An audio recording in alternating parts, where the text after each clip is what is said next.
박근혜 대통령이 제때 통과되지 못한 경제 법안에 대해서 퉁퉁 불어터진 국수에 비유하며 뼈있는 말을 했습니다. 근데 이 똑같은 국수를 1년 전에도 지난해 2월에도 네. 발언을 하셨는데요. 네. 꼭 보시죠. 1년 전에도 한 발언인데 네, 네. 박 대통령의 어제 그리고 1년 전의 발언 이어서 한번 들어보시죠. 뭐 부동산법이라든가 뭐 여러 가지 우리가 시행하려는 것도 제때 딱딱 이렇게 통과가 돼야 또 시장의 수요에 맞춰서 이게 확확 그 효과적으로 나가지. 그게 그냥 300일을 묵히고 이렇게 해서 그 다 퉁퉁 불어터진 국수같이. 지난번 부동산 3법도 작년에 이제 어렵게 통과가 됐는데 그거를 비유로 하자면은 아주 퉁퉁 불어터진 국수입니다. 그래서 우리 경제가 참 불쌍하다. 근데 부동산 3법을 불어터진 국수에 비유한 건데요. 결국 1년 동안 달라진 게 하나도 없다는 의미로 받아들여야 될까요? 네, 그렇습니다. 그래서 박근혜 정부의 경제정책에 있어서의 가장 큰 문제가 뭘까라는 생각을 좀 많이 해봅니다. 근데 역대 과거 정권을 보면은 캐릭터가 굉장히 없습니다. 그러니까 노무현 대통령 시절을 보면은 무조건 우리는 부동산을 잡겠다, 때려잡겠다 막 하고 막 양도세, 종부세 이런 식으로 캐릭터를 비추면 네. 어떤 식으로든 돈, 자본은 거기에 반대급부적으로 활동을 합니다. 그래서 그 당시에는 이제 오히려 부동산 가격이 확 오르는 뭐 이런 생각이 이런 상황이 나왔었고 MB 정권은 무조건 우리 주가 올린다, 무조건 경제 활성화 시킨다, 완전 올인을 해버리니까 한 가지씩 있었고요. 예, 막 이 캐릭터대로 확확 가버리거든요. 근데 박근혜 대통령, 이 박근혜 정부 같은 경우에는 색깔이 굉장히 좀 애매합니다. 네. 가령 뭐 최경환 부총리가 경제 살리겠다라고 하다가도 네. 가계부채도 중요하니까 또 이것도 좀 해야 될 것 같고 네네. 또 뭐 분배도 중요하지만 또 성장을 해야 되고 이런 식으로 정책을 애매하게 하니까 지금 주가도 이 박스권이라고 하는데요. 오르지도 않고 내리지도 않고 그냥 완전히 갇혀 있습니다. 부동산 딱 갇혀 있고 이런 점이 좀 제가 볼 때요. 지금 네. 이 디플레이션 시대가 오늘 가장 큰 원인이 뭔가 하면 인구가 생산 가능 인구가 줄어들고 있다는 겁니다. 그렇죠. 그래서 지금 전 세계가 장기 불황이라는 데에서 한국의 대기업의 83%인가가 찬성을 했다는 이야기도 있어요.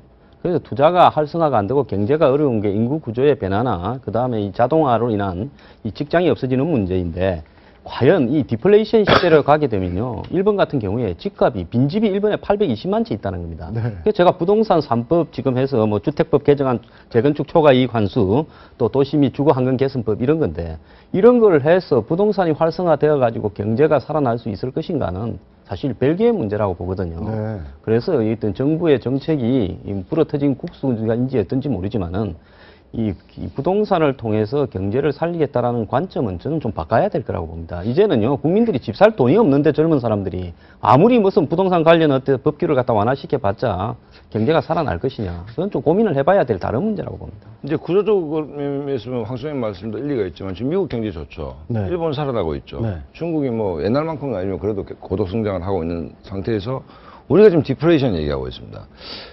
퉁퉁 부러진 국수가 상징적으로 청와대가 앞으로 이제 새 비실장이 들어오면 뭘 해야 되는가를 웅변도로 보여주는 게 네. 사실은 발목 잡은 여의도 좋게 말하면 야당한테 원망이 가겠지만 그걸 풀어내는 것이 정치력이거든요. 네. 그런데 지금 박근혜 정부 들어서 장관들이 여의도를 열심히 가서 법안을 설명하고 협조를 부탁한 적 별 기억이 안 나죠. 예를 들어 공무원 뭐 연금뿐만 하더라도 당에 던져놓고 네. 주무장관이 움직였다는 걸 본 적이 없습니다. 예, 그렇기 예. 때문에 향후 개혁 과제에서 국수가 안 불어터지려면 장관들이 열심히 뛰어가지고 좀 설득도 하고 뭐 이렇게 해야 되는 것이지 수수방관하면서 대통령이 딱 숨어 있고 대통령께서는 계속 뭐 국수가 불고 있다라고 얘기하면 안 되는 것이기 때문에 결국 돌고 돌아서 정치적 역량을 좀 강화해야 된다 이래 봅니다. 그러니까 내일이 사실상 이제 집권 3년차 시작된 날이지 않습니까? 근데 2년 동안 계속 저런 얘기는 수없이 해오신 네. 것 같아요. 네, 그러니까 계속 그러니까 왜 국회가 해주지 않느냐? 우리 정부는 이렇게 열심히 법을 만들고 정책을 추진하려고 하는데 여의도에서 우리를 막고 있는 거 아니냐? 이런 말씀을 계속 되풀이한 거 아니냐는 느낌을 그래서 갖고 더 있습니다. 색깔을 내야 된다고 봅니다. 그래서 이제 3년차 됐는데 아예 정말 경제다. 한번 주가 띄워보겠다. 뭐 부동산 띄워보겠다는 근데 책임을 못 지기 때문에 두렵거든요. 그러면서도 또 딴 말을 하고 그러면은 이제 여의도에 가면 이 정치 쪽으로 가면은 그냥 거기에 맞춰서 그냥 왔다 갔다 하고 경제도 마찬가지로 주가도 오르면 내리고 내리면 오르고 부동산도 갇히고 이런 식으로 흐지부지하게 되는 거기 때문에 저는 이제 3년차에 뭐 조언을 드리고자 한다면 이제 색깔 내야 됩니다. 금리도 내리려면 따다다닥 내려가지고 한번 활성화를 시키고 가야 되고 부동산도 만약에 진짜 뭐 바닥을 찍는다면은 그냥 놔둬야 됩니다. 네. 아니면 띄우려면 잡아서 네. 끌어올리고. 근데 이런 것들이 굉장히 제 부족하니까. 대통령이요, 네. 저는요, 이 자신의 참모들을 데리고 야당을 넣으라고 해가지고 TV 중계하에 경제 문제에 관한 토론을 한번 했으면 좋겠어요. 아, 네. 왜 그런가 하면요. 야당은 지금 최저임금 인상이라든지 그다음에 뭐 이 단기 근로자들 그리고 임금 인상이라든지 이런 소득주도 성장론을 이야기하고 있고 부동산 문제에 대해서는 전월세 대책을 강화해야 된다 이런 이야기를 하고 있어요. 그러니까 전혀 다르기 때문에 야당이 저런 법을 통과시키는데 소극적인 겁니다. 그러면 예를 들어서 국민이 보던 앞에서 누가 주장하는 어떤 경제 활성화법이 맞는지를 한번 토론을 해보면요. 그런 부분에 대해서 국민들도 판단을 할 거 아닙니까? 그래서 이런 부분에 대해서 자신이 없으면요, 밀어붙이면 안 됩니다. 네. 인상 자신이 없다기보다 예. 제 생각엔 일단 정치인들, 국회의원들 자체도 다 같이 책임이 좀 있다고 생각하는 게 저희 입장에서 2014년도를 생각하면 유병원 찾다가 6개월 간 것 같은데 그거 말고는 정치인들이 한 게 아무것도 없다라는 느낌을 국민들이 갖고 있다라는 거예요. 근데 모든 책임을 그럼 대통령만 지어야 하는 것인가? 전 그렇게 보지 않습니다. 법안을 어떻게 대통령이 통과시킵니까? 그러니까 지금 이게 3법이 불어프로지 국수인지 아닌지도 검토를 이 사람들은 안 했을 거라는 생각이 든다는 거죠. 그래서 네. 누군가에게 이렇게 책임만 전가하지들 마시고 본인들 얘기는 다, 의견은 다 했는지 국회의원들 스스로 반성해 보시기 바랍니다. 그래서 토론을 해보면 누가 공부해서 누가 옳은지 아니, 나올 거 그러니까 아니에요. 정철진 쌤 말씀에 저도 동의하는 것이 뭔가 하면 뭐 경제는 신호등이라는 얘기가 있습니다. 네. 그러니까 오른쪽 깜빡이냐 왼쪽 깜빡이냐 파란불이냐 빨간불이냐를 좀 명쾌하게 내줄 필요가 있다. 그다음에 아젠다를 좀 정리할 필요가 있다. 너무 좋은 양이 많다 지금. 그러니까 네. 시장이 헷갈리는 거죠. 그렇기 때문에 우리는 성장 기조다.